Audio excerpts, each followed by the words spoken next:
이 말씀을 보면 이스라엘 백성들의 모습은 한결같다는 것을 알 수가 있습니다. 마찬가지로 모세도 광야 생활 속에서 한결같은 모습을 보여주고 있습니다. 우리는 오늘 말씀을 통해서 이스라엘 백성들의 길을 선택할 것인가, 아니면 모세의 길을 선택할 것인가, 분명히 여러분들이 결정할 수 있기를 바랍니다. 똑같이 광야 생활을 하는데 이스라엘 백성들은 하나님께 끊임없이 원망과 불평을 토로했고, 모세는 그럴수록 더욱 하나님을 의지하면서 하나님의 뜻을 구했습니다. 우리가 민수기 11장 이하의 말씀을 보면 이스라엘 백성들이 반복하여 하나님을 향하여 원망과 불평을 일삼는 것을 확인할 수 있습니다. 원망과 불평의 배경은 무엇보다도 광야 생활 때문입니다. 만약에 이스라엘 백성들이 어려움이 없고 모든 환경이 다 만족스러웠다면 이처럼 불평하고 원망하지 않았을 것입니다. 그런데 안타깝게도 이스라엘 백성들의 현실은 참으로 모든 것이 결핍한 광야 현장이었기 때문에 불평과 원망은 어떻게 보면 너무나 자연스럽고 당연할 수 있었습니다. 그런데 똑같이 광야 생활을 하고 힘든 이 생활을 하지만 모세는 이스라엘 백성들과는 달랐거든요. 왜 모세는 이스라엘 백성들처럼 하나님을 원망하고 불평하지 않았는지, 또 이스라엘 백성들은 왜 모세처럼 오히려 이 불평과 원망을 하지 않고 또 하나님께 감사하지 못했는지, 오늘 말씀을 통해서 우리가 분명하게 확인해야 되겠습니다. 11장 말씀은 이스라엘 백성들이 특별히 이 만나만 먹는 것에 대한 불만이 터져 나와서 하나님을 원망한 이야기입니다. 근데 이것은 어떻게 보면 매우 자연 발생적으로 일어난 불만이라고 하겠습니다.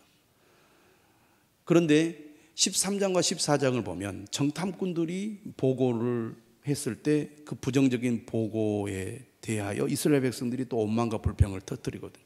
이건 역시 의도된 불만이 아니었습니다. 자연스럽게 일어난 불만이었다고 하겠습니다. 그런데 오늘 본문 16장에 나오는 이스라엘 백성들의 원망과 불평은 매우 의도적이고 그리고 조직적이었다는 것이 다른 이 사건과 좀 구분이 되는 일이라고 하겠습니다. 자연스럽게 백성들에게서 일어나는 원망과 불평이라기보다는 모세와 아론에 대한 불만을 가지고 집단적이고 조직적으로 모세를 대적하고 모세에게 반역을 일으킨 사건이 오늘 고라와 다단과 아비람의 반역입니다. 자, 왜 이런 일이 일어났는가? 그 배경을 살펴보면 고라가 누구인지 먼저 우리가 살펴볼 필요가 있습니다. 오늘 본문에 등장하는 반역의 주동자는 고라입니다. 이 고라가 누구인가? 그는 레위지파 사람입니다. 레위지파에는 3개의 가문이 있습니다. 그 가문 중에 가장 으뜸인 이 가문이 고핫 가문입니다. 이 고핫 가문 출신이 누구이냐? 바로 모세와 아론이죠. 모세와 아론이 고핫 자손입니다. 그러니까 고라는 레위지파이면서 고핫 자손이었기 때문에 불만이 더 많았던 것 같습니다. 다시 말하면 나도 모세처럼 최고의 지도자가 될 자격이 있고, 그리고 아론처럼 제사장이 될 자격이 있는데 자신이 모세와 같은 최고 지도자가 될 수 없고, 그리고 아론과 같은 제사장이 될 수 없다는 불만 때문에 그는 파벌을 만들어서 모세에게 정면으로 대항을 한 겁니다. 한마디로 말하면 쿠데타를 일으킨 것이죠. 왜 우리는 모세처럼 지도자가 될 수 없느냐? 왜 우리는 아론처럼 제사장이 될 수 없느냐? 이런 불만이라고 하겠습니다. 여기에 누가 동조를 합니까? 다단과 아비람입니다. 다단과 아비람은 누구인가? 오늘 본문에 보니까 르우벤 지파라고 되어 있습니다. 루벤 지파는 어떤 지파입니까? 이스라엘 민족은 12개의 지파로 구성되어 있는 지파 공동체입니다. 근데 이 12지파 가운데 가장 장자 지파가 어떤 지파냐면 루벤 지파입니다. 다시 말하면 야곱의 12아들 중에 장자는 루벤이었습니다. 근데 실제로 이스라엘 민족에게 있어서 장자의 역할을 한 지파는 유다 지파죠. 그리고 지금 현재 이스라엘 백성들이 광야를 통과하고 있는 이 상황 속에서 누가 장자의 역할을 합니까? 레위 지파입니다. 그러니까 본래 우리가 장자의 그 역할을 감당해야 되는데 이 루벤 지파가 이 장자의 그 직분에서 소외가 된 것이죠. 여기에 대한 불만입니다. 왜 우리가 최고가 될 수 없는가? 왜 우리는 이렇게 소외되어서 인정을 받지 못하는가? 여기에 대한 불만입니다. 그러니까 고라라는 사람이 우리가 모세와 같이 될 수 있고 우리가 아론과 같이 될 수 있는데 왜 우리는 될 수 없느냐? 분명히 이것을 따져서 모든 것을 바로잡자. 이렇게 그들이 파벌을 만들어서 선동을 한 겁니다. 여기에 동조한 사람이 지휘관 250명이었습니다. 이렇게 많은 사람들이 서로 집단적으로 파벌을 만들어서 모세를 대항한 사건이 오늘 고라와 다단과 아비람의 반역이라고 하겠습니다. 어떤 일이 일어났는지 한번 말씀을 통해서 살펴보겠습니다. 1절에 보면 당을 짓는다는 말이 나오죠. 한마디로 말하면 파벌을 만들었습니다. 그리고 2절에 보니까 이름 있는 지휘관 250명을 규합해서 세력을 만들죠. 3절에 보면 드디어 반역을 일으킵니다. 자, 이때 모세가 어떻게 합니까? 4절에 듣고 엎드립니다. 모세는 한결같은 모습을 보이죠. 문제가 생기면 하나님께 엎드립니다.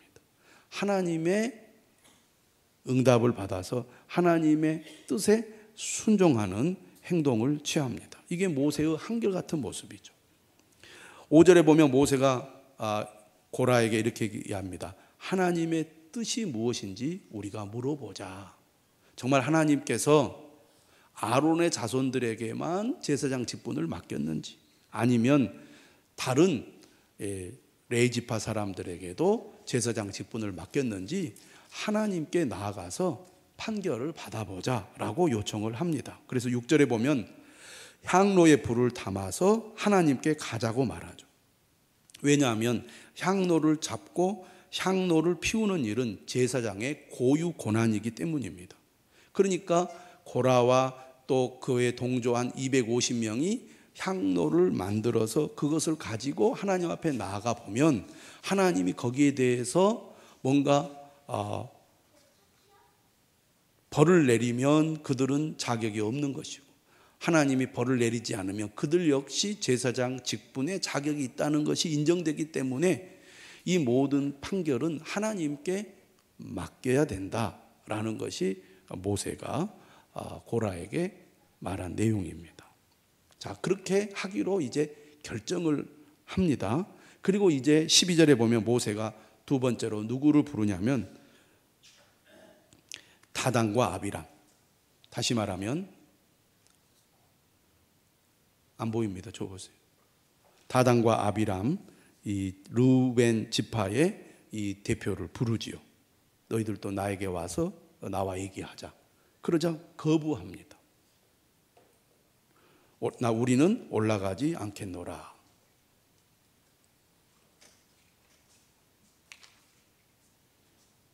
(753이) 차량을 빼주시라고 그럽니다. 753이.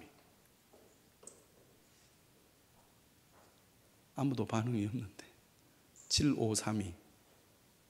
예. 감사합니다. 자, 다단과 아비람을 불렀어요. 그러자 거부를 합니다. 우리는 올라가지 않겠다고. 13절과 14절 한번 보실까요? 13절과 14절에 보면 이렇게 거부를 합니다. 네가 우리를 적과 꿀이 흐르는 땅에서 이끌어내어 광야에서 죽이려 함이 어찌 작은 일이기에 오히려 스스로 우리 위에 왕이 되려 하느냐.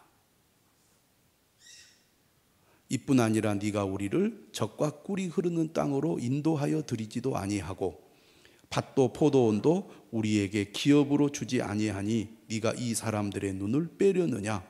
우리는 올라가지 아니하겠노라.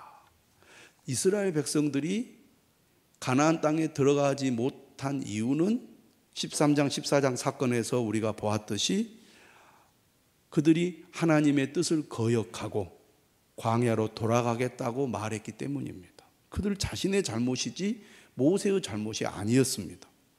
그런데 루벤 지파의 다단과 아비람은 뭐라고 얘기하느냐면 당신들 때문에 우리가 가나안 땅에 들어가지 못했다.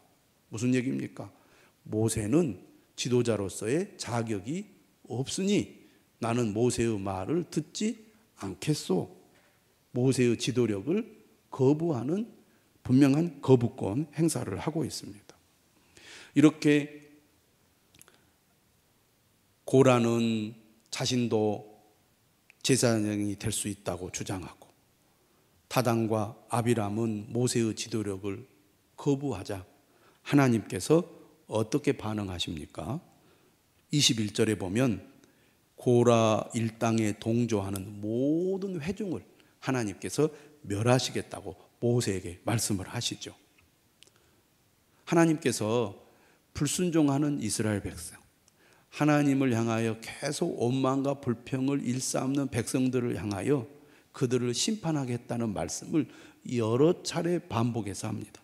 그때 어떻게 하십니까? 22절에 보면 모세와 아론이 하나님 앞에 엎드려 기도하죠. 하나님, 한 사람이 범죄했는데 온 회중에게 진노하시면 어떻게 하십니까? 이렇게 중보 기도를 합니다. 하나님은 이 기도를 들으시죠. 그래, 그러면 회중들은 내가 심판하지 않고 범죄한 자들에게만 심판을 내리겠다. 이렇게 말씀하십니다. 그래서 결국 어떻게 하죠? 하나님께서 고라 일당을 이제 심판하시는데 31절 한번 보시기 바랍니다. 31절. 그가 이 모든 말을 마치자마자 그들이 섰던 땅바닥이 갈라지니라. 다시 말하면 지진이 일어나서 고라와 그의 가족 그리고 그에 속한 모든 재물이 땅 속으로 들어가서 그들을 다 하나님이 심판하시는 거죠. 그래서 하나님의 심판을 받아 고라 일당은 완전히 멸망을 받게 됩니다. 그것으로 끝나지 않죠. 35절에 보니까 여호와께로부터 불이 나와서 분향하는 250명을 불살랐더라. 하나님을 대적한 고라와 그의 일당들이 모조리 다 하나님의 심판을 받아 멸망을 하게 됩니다. 그런데 이것이 이 사건으로 마무리가 되면 좋은데 그렇게 끝나지 않습니다. 41절을 보십시오. 이튿날 이스라엘 자손의 온 회중이 모세와 아론을 원망합니다. 너희가 여호와의 백성을 죽였도다. 그러자 또 하나님께서 그들을 심판하겠다고 말씀하세요. 그래서 어떤 재앙을 내리냐면 연병을 내립니다. 전염병을 하나님이 주셔서 이스라엘 백성들이 얼마나 죽게 되냐면 49절에 고라의 일로 죽은 자 외에 연병에 죽은 자가 14,700명이었더라. 14,700명이 이 고라의 반역으로 말미암아 죽게 됩니다. 왜 14,700명이 죽게 되느냐? 45절 모세와 아론이 하나님 앞에 엎드려 기도했기 때문에 더 많은 사람이 죽지 않고 연병이 중단되었기 때문에 14,700명이 죽는 것으로 이 사건이 마무리가 된다는 얘기입니다. 고라와 다단과 아비람의 반역으로 말미암아 그의 가족과 그 일당들은 다 죽고 맙니다. 뿐만 아니라 이 사건 때문에 원망과 불평을 터뜨렸던 이스라엘 백성들 14,700명까지 죽임을 당하게 되는 것이죠. 오늘 우리는 이 고라와 다단과 아비람의 사건을 통해서 무엇을 배울 수 있습니까? 또 무엇을 우리가 분명히 깨달아야 합니까? 광야 생활이 비록 힘들고 어렵지만 하나님의 분명한 약속이 있기 때문에 그 약속을 믿고 끝까지 인내하면서 광야를 통과해야 되는데, 이스라엘 백성들은 조금만 어려움이 있으면 원망과 불평을 반복해서 했습니다. 분명히 그때마다 하나님이 이 문제를 지적하고 그러지 않도록 당부를 했는데, 하나님의 말씀은 그때뿐이었어요. 다시 상황이 바뀌면 또 원망하고 불평했습니다. 그때마다 하나님이 또 말씀을 하시고 징계를 하시고 그들이 어떻게 해야 되는지를 분명히 일러주셨습니다. 근데 그때뿐이었다는 거죠. 한결같은 모습.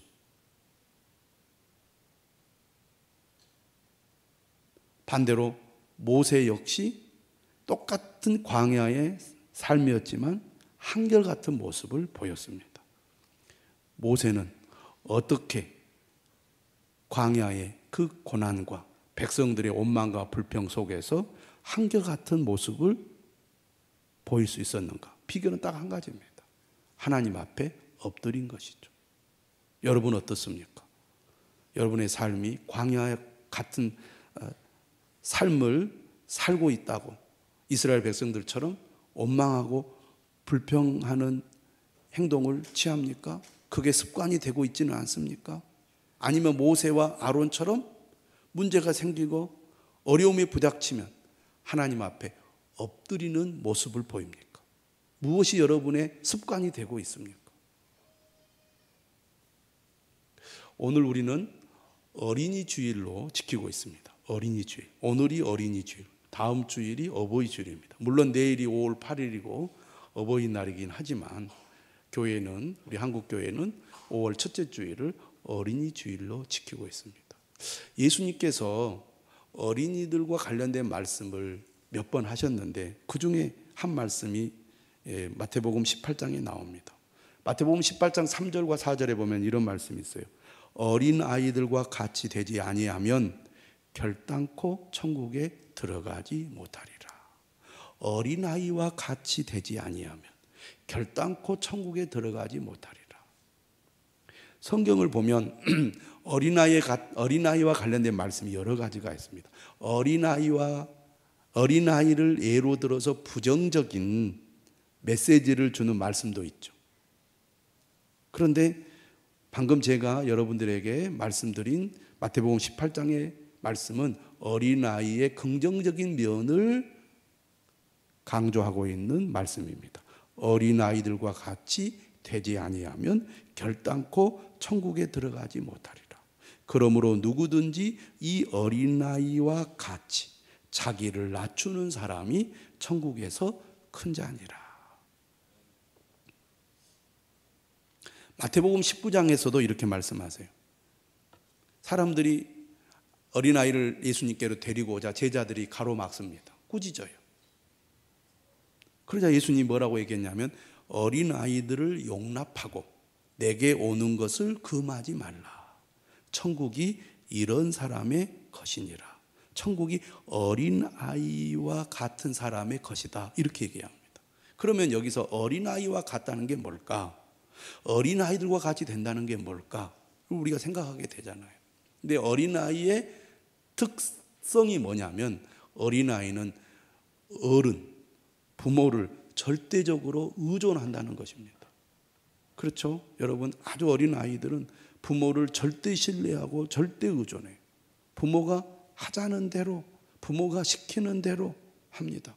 또 모든 필요를 부모로부터 공급받으려고 합니다. 왜? 부모가 내 모든 필요를 채워준다고 믿기 때문이죠. 절대 의존하는 거죠.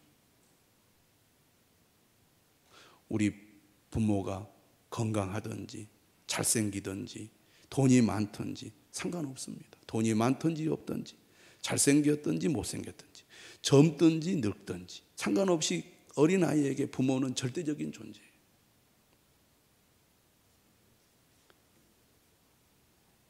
어린아이와 같은 마음으로 어떤 상황 속에서도 하나님을 절대 의존하는 사람, 이와 같은 사람이 천국을 소유한다는 것입니다. 나는 무력합니다. 나는 아무것도 아닙니다. 나는 하나님이 없으면 안 됩니다. 나는 하나님만을 온전히 의지합니다. 나는 하나님만을 절대 신뢰합니다.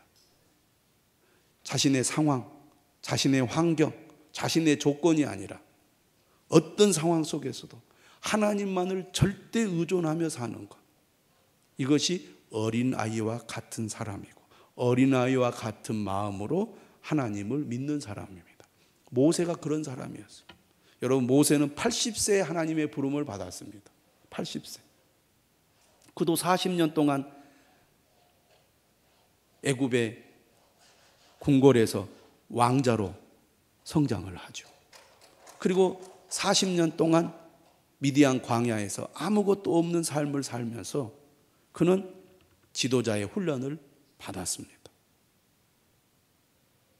그가 하나님의 부름을 받았을 때 그는 어떤 생각을 합니까? 나는 아무것도 아닙니다. 나는 말도 못하고 아무 능력도 없습니다. 나는 오직 하나님만을 의지할 수밖에 없는 존재입니다. 이런 마음으로 40년 동안 지도자의 삶을 살아갑니다. 그래서 그는 문제가 생길 때마다 하나님 앞에 엎드렸습니다. 처음부터 끝까지 한결같은 모습을 보였습니다. 오늘 우리에게도 이 믿음이 필요합니다. 그것이 광야를 살아가는 비결이라고 믿습니다. 여러분 삶이 광야와 같다고 생각이 되십니까? 하나님을 더욱 의지하시기를 바랍니다. 하나님께 절대 의존하는 삶을 살아가시기를 바랍니다. 그래서 우리가 하나님 앞에 나와서 예배를 드리고 하나님을 찬송하고 하나님께 기도하는 것이 귀한 일이에요. 하나님의 말씀에 귀를 기울이는 것이 귀한 일입니다. 여러분, 그래서 우리가 예배 드리는 일을 소홀히 여기지 않기를 바랍니다. 그저 형식적으로 예배를 드리는 사람이 되지 않기를 바랍니다. 나에게는 하나님밖에 없습니다. 하나님만이 나의 전부이십니다. 하나님만이 나의 힘이십니다. 그런 마음으로 여러분 마음을 쏟아서 예배를 드리십시오. 마음을 쏟아 기도하십시오. 그러면 반드시 하나님께서 광야와 같은 현장에서 우리를 지켜주시고 우리를 인도해 주실 줄로 믿습니다. 하나님이 아닌 다른 것을 보니까 원망이 터져 나오고 불평이 터져 나오는 거예요. 왜? 광야는 모든 것이 결핍되어 있기 때문에. 하나님만을 바라보고 의지하는 사람은 어떤 상황 속에서도 불평하지 않는 사람이 될 수 있습니다. 여러분, 원망과 불평이 습관이 되고 있지 않는지 돌아보시기 바랍니다. 끄떡하면 못 살겠네. 힘들어서 못 살겠네. 죽겠네. 이런 소리만 하고 있습니까? 하나님이 내게 해주신 것이 뭐가 있느냐고 원망하고 불평하지 않습니까? 하나님 감사합니다. 나를 구원해 주셔서 감사합니다. 비록 내 삶이 힘들고 어렵지만 내가 하나님 의지할 수 있으니 감사합니다. 이런 고백이 여러분들에게 나온다면 여러분은 지금 모세의 길을 선택한 사람이고 모세처럼 하나님께 쓰임받는 사람이 될 줄로 믿습니다. 우리가 또 한 가지 마지막으로 생각할 내용은 9절의 말씀입니다. 9절의 말씀 보시기 바랍니다. 모세가 고라에게 이런 얘기를 했어요. 8절에 고라에게 이르되 너희 레위 자손들아 들으라. 이스라엘의 하나님이 이스라엘 회중에서 너희를 구별하여 자기에게 가까이 오게 하사 여호와의 성막에서 봉사하게 하시며 회중 앞에 서서 그들을 대신하여 섬기게 하심이 너희에게 작은 일이겠느냐. 하나님이 너와 내 모든 형제 레위 자손으로 너와 함께 가까이 오게 하셨거늘 너희가 오히려 제사장의 직분을 구하느냐. 무슨 얘기입니까? 이스라엘 백성들 가운데 레위 지파는 하나님의 특별한 선택을 받은 지파라는 것입니다. 12지파 중에 레위 지파만 하나님의 성막에서 하나님을 봉사하는 직무를 받았습니다. 여러분, 이스라엘 백성들은 모두가 다 죄인이기 때문에 하나님 앞에 가까이 나아갈 수가 없었습니다. 그래서 제사장을 세워서 제사장으로 하여금 대신 하나님께 속죄받을 수 있는 길이 마련된 것이죠. 이 제사장을 돕는 지파가 누굽니까? 레위 지파입니다. 그러니까 레위 지파는 특별한 선택을 받은 지파예요. 하나님 가까이서 하나님을 섬길 수 있는 사람들은 레위 지파밖에 없습니다. 다시 말하면 고라와 그의 자손들은 특별한 선택을 받은 사람들이라는 거예요. 다시 말하면 하나님께서 너희들을 특별한 직분을 주셨는데 왜 그 직분을 귀하게 여기지 않느냐, 그런 얘기입니다. 오늘 이 구절이 우리에게 주시는 교훈은 무엇입니까? 하나님께서 내게 주신 직분과 사명은 귀한 것이기에 우리가 감사하게 여기고 소중히 여겨야 한다는 것입니다. 디모데후서 1장 9절에 이런 말씀이 있어요. 하나님이 우리를 구원하사 거룩하신 소명으로 부르심은 우리의 행위대로 하심이 아니요 오직 자기의 뜻과 영원 전부터 그리스도 예수 안에서 우리에게 은혜대로 하심이라. 우리가 구원받은 것 하나님의 전적인 은혜라는 것입니다. 수많은 사람들 가운데 왜 우리가 예수 그리스도를 믿고 구원을 받을 수 있었습니까? 우리가 자격이 있었습니까? 아니라는 거죠. 하나님이 많은 사람들 가운데 우리를 선택했기 때문입니다. 그것을 여러분들이 감사하게 여기라는 것입니다. 하나님, 나를 구원해 주시니 감사합니다. 많은 사람들 중에 나를 선택해 주셔서 감사합니다. 뿐만 아니라 거룩하신 소명으로 부르셨다는 것을 무엇을 의미하느냐? 우리를 선택하셔서 하나님의 사명을 맡기셨다는 것입니다. 우리 각자에게는 하나님이 맡겨주신 직분과 사명이 있다는 거죠. 그 직분과 사명을 귀하게 여기라는 것입니다. 감사하게 여기라는 것입니다. 최선을 다하여 충성을 다하라는 것입니다. 직분을 비교하지 말라는 거죠. 어떤 직분은 큰 직분이고 어떤 직분은 작은 직분이고 어떤 직분은 더 소중한 직분이고 어떤 직분은 덜 소중한 직분이 아니라는 거예요. 모두가 다 하나님 앞에 소중한 직분이니 비교하지 말라는 것입니다. 시기하고 질투하지 말라는 것입니다. 내게 주신 직분을 귀하게 여기고 감사하게 여기고 그것을 최선을 다해 감당하라는 것입니다. 네가 죽도록 충성하라. 그리하면 생명의 멸루관을 너에게 주리라. 요한계시록 2장 10절에 분명히 말씀하고 있습니다. 마태복음 25장에서도 뭐라고 말씀하십니까? 착하고 충성된 종아, 네가 작은 일에 충성하였으니 내가 너에게 큰 일을 맡기리라.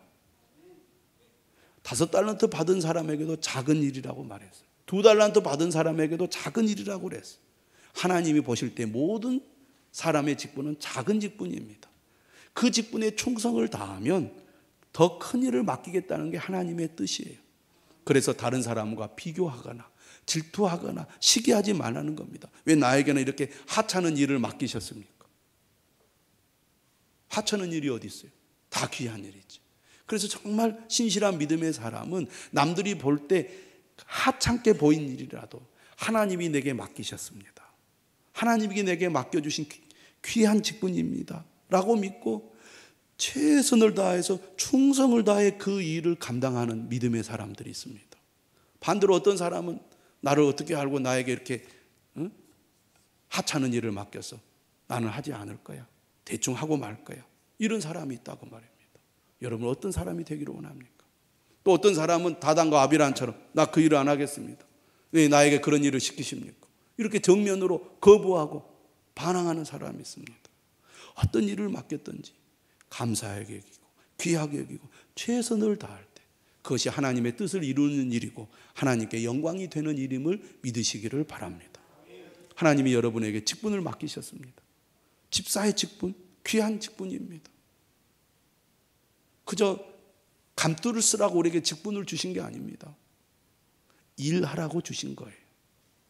다른 사람과 비교하지 말고 하나님이 내게 맡기신 직분이라고 믿고 그 직분을 최선을 다해 기쁨으로 감당할 수 있기를 바랍니다. 그러기 위해서는 여러분 교회를 사랑하셔야 돼요. 주님을 사랑하셔야 돼요. 즐거움으로 그 일을 하셔야 됩니다. 그럴 때 여러분에게도 하나님의 기쁨이 임하고 또 여러분을 통해 여러분의 가정 또 몸된 교회 주변의 사람들도 기쁨을 얻게 될 것입니다. 하나님께 쓰임 받는 저와 여러분들이 되시기를 주님의 이름으로 축원합니다. 찬송